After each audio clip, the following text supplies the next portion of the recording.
Hello from Utrecht. Good morning in Boston. Good morning, Marai. It's very good to see you, and congratulations on the launch of the summer school Rethinking Internationalisation. Yeah, well, thank you.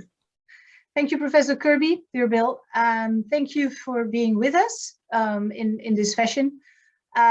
You've been very close to me in doing my research on the developments in higher education across continents, your continent, the United States in particular, in Europe, and not at least in China. That was our last project. We looked at this development around the New Silk Road, as it is called. How do you look back on that?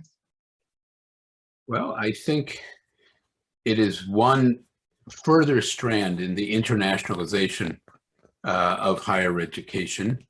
And if you look at trends over the last several centuries, we have systems of higher education that have continually learned and adapted one from another. You know, the place where I teach, Harvard University, was founded on the model of a British college. But it became a decent university only by plagiarizing the norms of great German universities and great European universities. Chinese universities have grown and become extraordinary, largely on the same international models, first from Europe, then from the United States, from the Soviet Union, and elsewhere. And each one of us kind of stands on the shoulders of the other in going forward.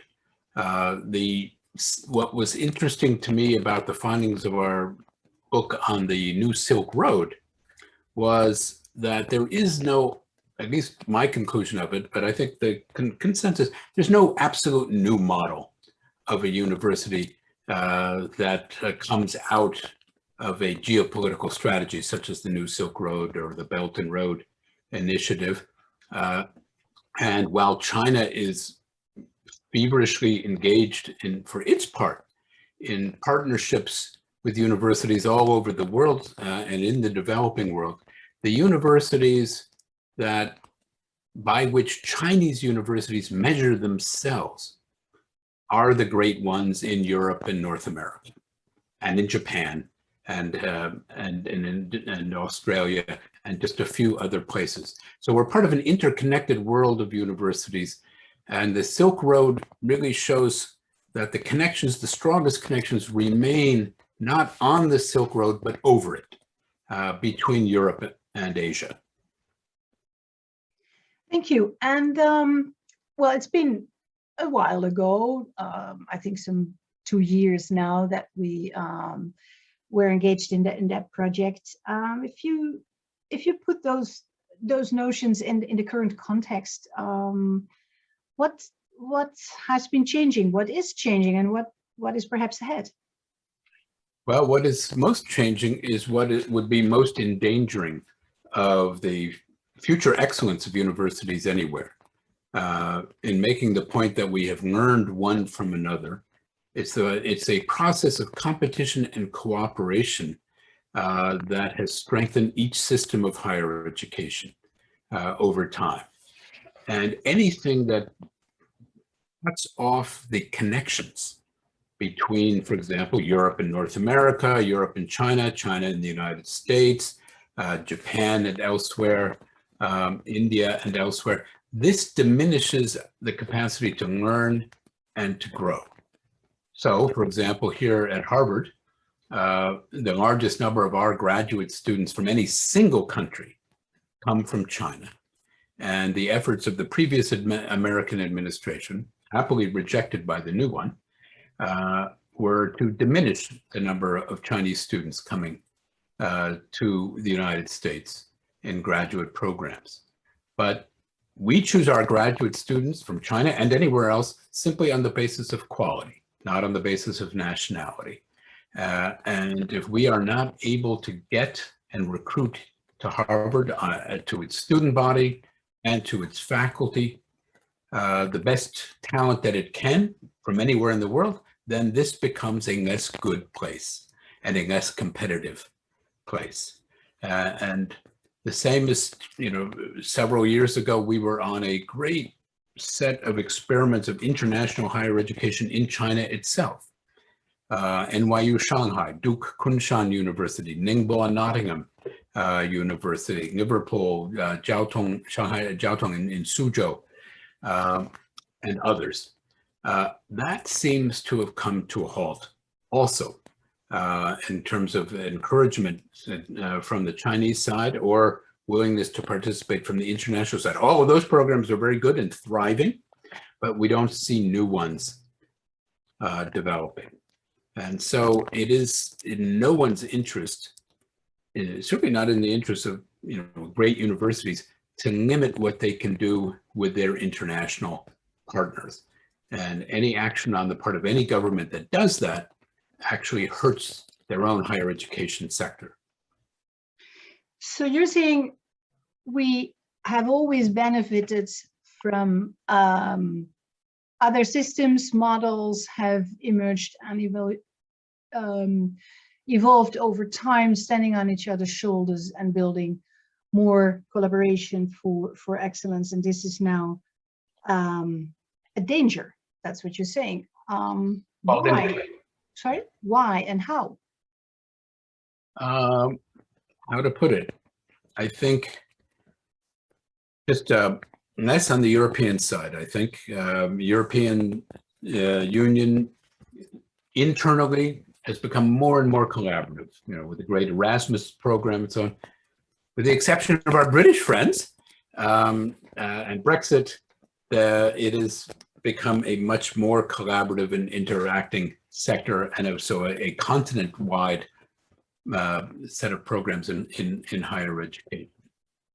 What one should worry about is that two other continent-sized programs, those in the United States and in China, have become more inward-looking. At least their governments have become more inward-looking, and there's no other word for it, a mutual paranoia, a fear, a set of fears in the United States that somehow or other international students and scholars are stealing secrets from American scientists, although those American scientists are to a very considerable degree also of international origin themselves. And in the Chinese context, a fear on the part of a strong but still insecure government that it is the mission of others to undermine it, and hence the controlling of information, the controlling of the internet, increasingly the controlling of the classroom, which limits the two central pillars of the modern research university anywhere. Those pillars articulated by Humboldt in the early 19th century, Lehrfreiheit, the freedom to teach, and Lernfreiheit, the freedom to learn. Without those, there are no enduringly great universities. Very clear. Thank you. And I think also here in Europe, we are witnessing the rise of well, you call it paranoia, but at least concern. And I think for Europe that has a special meaning, and it is quite complex to become more consistent within the EU and coherent, as well as to define or redefine the place of Europe and in particular the EU in this changing global landscape. This is part of what we will be discussing this week. Only that. Big questions. So we have, as you know, split this up in some 5 themes that are, of course, partly overlapping and non-exhaustive, but we'll try to focus our attention on these 5 themes. So allow me to ask some questions around these themes, okay? Have Sure. Your thoughts to inspire us.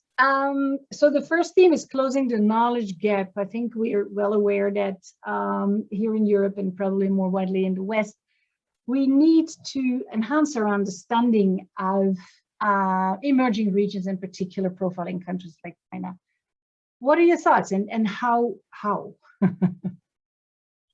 Well, the best way to do that is, of course, to encourage research and study and in fact, travel and interaction. You know, in the United States, since the Second World War, there was an explosion in what we call area studies, to learn more deeply about the histories and cultures and languages of the rest of the world. So this historically more insular country with its European and Native American heritage can be more competitive in the world, but also more understanding of a world whose problems have too often drawn this country and others into military conflict. And so my teacher, John Fairbank, the founder of modern China studies in the United States, was convinced that the problems between the United States and China in the 1950s and 60s and 70s were in part the result of a lack of understanding of China. That may or may not be entirely true, but his mission in life was to populate American colleges and universities with people who knew something about China so that the next generation would be, could learn. And that actually, I think our population is more generally, at least the educated population, more generally knowledgeable about China. And so many have traveled there, some have studied there. And the same is true of, say, Chinese and Europe, of course, going to Europe and elsewhere around the world. So travel and study is actually quite critical to this. And I would never be doing what I'm doing today if after college I had not gotten a fellowship from the German Academic Exchange Service to study in Berlin. And it was called a Luftbrückendankstipendium, an airlift thank you grant, thanking the Americans for their help in 1948. But I studied abroad and I got some confidence that I could live, work. But the world, for all of us, and this is the most important lesson, I think, in internationalization, is made up of foreigners who speak, write, and think in different languages, some of which actually need to be learned in order to understand the people with whom you're interacting. It's interesting you mentioned the German exchange service, the Deutsche Akademische Austauschdienst, DAD. They not so long ago actually abolished their programs with China, for instance, for PhDs. And now I read yesterday in University World News that the German government has decided to invest in learning about China and collaboration with China. And it very explicitly underlined in that release that it would be based on European values, the collaboration and the learning about China. So this, I think, has to do with the way research is conducted, for instance. And yeah, well, and I think it's an interesting example of a European country that now comes, it seems, to the next phase from fear to engagement. And okay, setting conditions, like the Chinese government is setting conditions on collaboration. In any case, we've of course the largest number of Confucius Institutes is in Europe. That helping hand from the Chinese government to learn more about China hasn't always worked out. What's your view on that in North America? How is it going? Well, I've visited a number of Confucius Institutes around the world. I've spoken at the excellent one in Berlin, which is chaired by the extraordinary sinologist, Professor Mechthild Leutner. And there I have never felt anything but at home, and being able to say exactly what I wish to say on any topic. So I would say that they can do great good. And as far as I can see, they do no harm. They're not exactly like a Goethe Institute or an Alliance Française, but it's, you know, it's an effort of international engagement, perhaps not perfect, but certainly a strong effort. The idea of basing exchange on European values ought to work very well with China. After all, China is run by a government whose ideology is based on European values. Marx, as I recall, you know, not far from where you sit at the moment in Trier, and a man of the West. And Lenin, as I recall, was also not Chinese, was he? He was Russian. So Marxism and Leninism is certainly as much Western as it is anything else, certainly rooted in Western traditions. And so this collaboration should be quite easy for the Germans. It's probably on the Chinese side that we have now seen over the last number of years developing with Chinese characteristics, right? And the reading out the current president of that. How does that work out in collaboration in China's presence in the academic world? Well, the great Chinese universities, Beida, Tsinghua, Nanda, Zheda, Fudan, and so many others, Shanghai Jiao Tong, Zhongshan, these are all universities that intellectually and architecturally date from the late 19th century and are based on international models. And it is, you know, look at Tsinghua University's wonderful campus. Its first campus was emulative of a North American Midwestern campus, Urbana-Champaign, for example. Its second campus in the 1960s looks a little bit like Moscow State, because that was there in the 50s and 60s. That was their mentor at the time. There actually is no such thing as a purely Chinese, or I mean, there are different characteristics, of course, in every country and different national priorities. But there is no such thing as a purely 中国特色的大学, a Chinese university with only Chinese, with primarily even Chinese characteristics. Even the idea of a party secretary, not an original idea. The same thing existed in East Berlin and in Moscow and in Warsaw and in everywhere. It's part of the socialist political economy and of the Cold War era, and it persists in China and in a very few other places, but it is not unique. Thank you. So you're saying the basis is there of shared values to collaborate. And we have just mentioned the example of Germany. Another example is the Catholic University of Leuven, who is investing in a China program to build understanding, but also in scholarships to send Belgium or European students to China. So there were two examples, I think, of the kind of engagement that you mentioned. But we're also seeing the battle at the moment about Fudan's projected new branch campus in Budapest and or in Oslo. In both settings now contested, really. I don't know if you've followed the news, but in Hungary, of course, it has all to do with the illiberal government of our friend, or not friend, Mr. Orban. In Norway, I think it's a bit different. How would you see that development? You know, Fudan is a great university, founded from two earlier universities, public and private, including a French Catholic university. It is a great research university and a great teaching university with a long and distinguished history.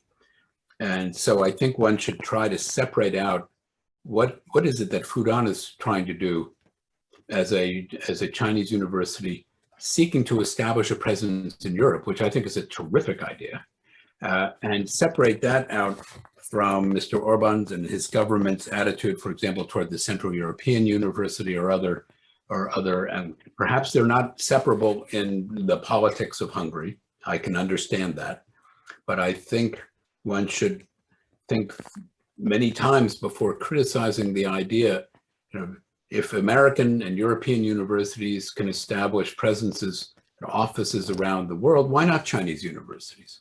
The University of Washington in Seattle has welcomed a partnership in engineering, which is a joint partnership with Tsinghua University and with the American company Microsoft. This is University of California, Berkeley, and its engineering school working with Tsinghua on a very important research center and set of programs in Shenzhen, in China, but far away from Beijing. It is, we are in a world of moving parts in higher education. And I think a campus in Europe would be good for, absolutely, could be good for Fudan, and particularly good for Fudan students if they have the opportunity through that vehicle to have more opportunity to study in Europe. But they should probably seek to set foot in Berlin. Is that a better destination? Well, Budapest is a beautiful city. Yeah, that's true. And not all governments, actually no government rules forever. So if you take the long view of higher education, not the short view, then looking toward that long view and being in Europe, this might be a good opportunity to be there and to get there. But times change. Universities tend to outlive regimes. After all, the great Chinese universities today, many of them founded under the Qing, then under the Beiyang government of Yuan Shikai and his successors, and the nationalist government, and at least 3 different versions of Chinese communism have come in. So it's important to take a long perspective. We know this from European history, definitely. Universities are older than any of the member states of the Union, for sure. But taking the long-term view ahead is sometimes difficult for a union that runs on 4 or 5 year terms. So you already said a couple of things about how we can rethink internationalization.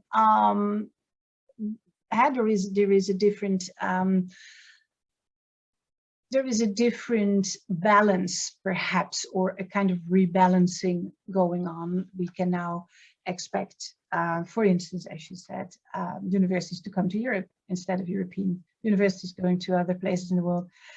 Is there also something you could add about what's going on in the different disciplines? You gave a number of examples, and they were mostly in engineering and STEM fields.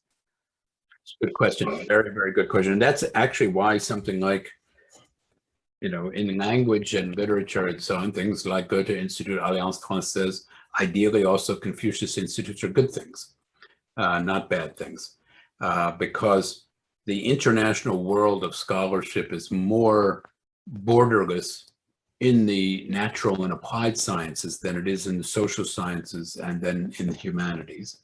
Now, part of that is kind of the legacy of the fact really dating from the Second World War period that so much of the scientific literature, which used to be largely in German in the 19th century and early 20th century, is now in English.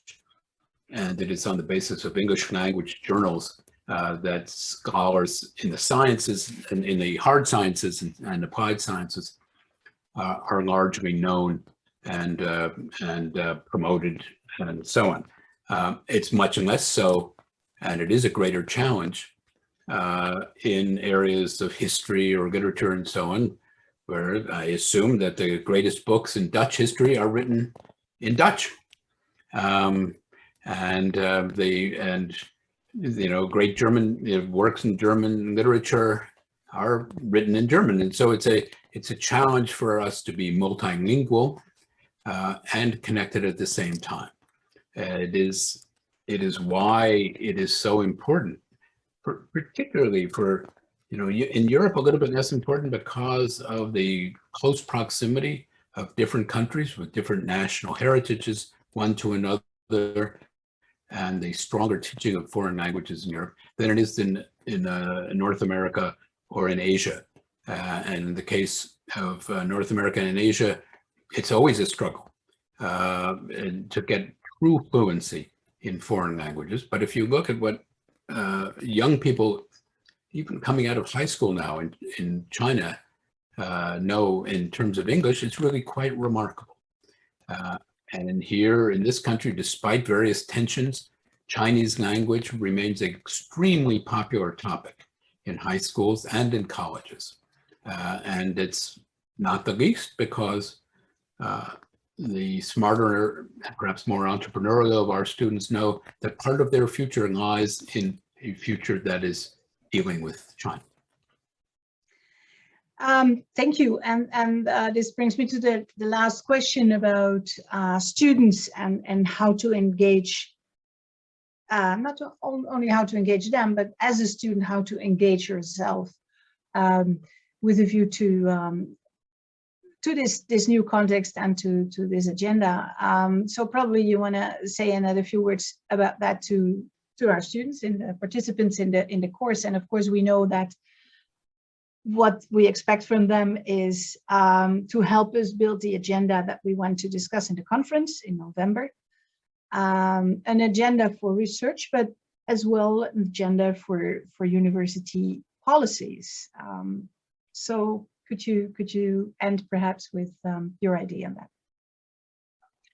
Well, the most important thing that I would encourage students to do is to follow the advice of the great Chancellor of Peking University, Tsai Ying-pei, when he became Chancellor of Peking University, I believe it was in 1916.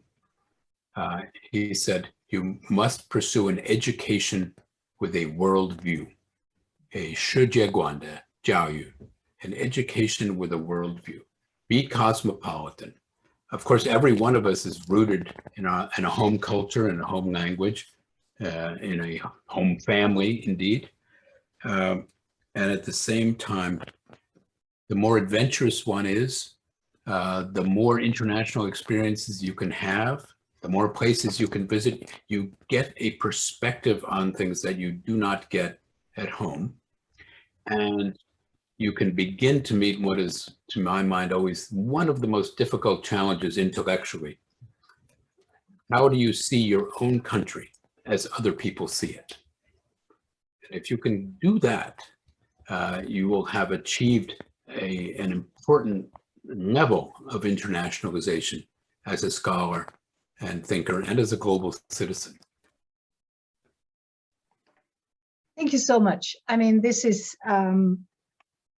precisely what we will take up in this first session today. How do we see what is our perspective on the world and how do others see us? We will talk about that with the participants, and thank you for that great line, to pursue an education with a worldview. Thank you, Bill. Thank you, Mariah, and I only wish I could join you all in person. Thank you so much.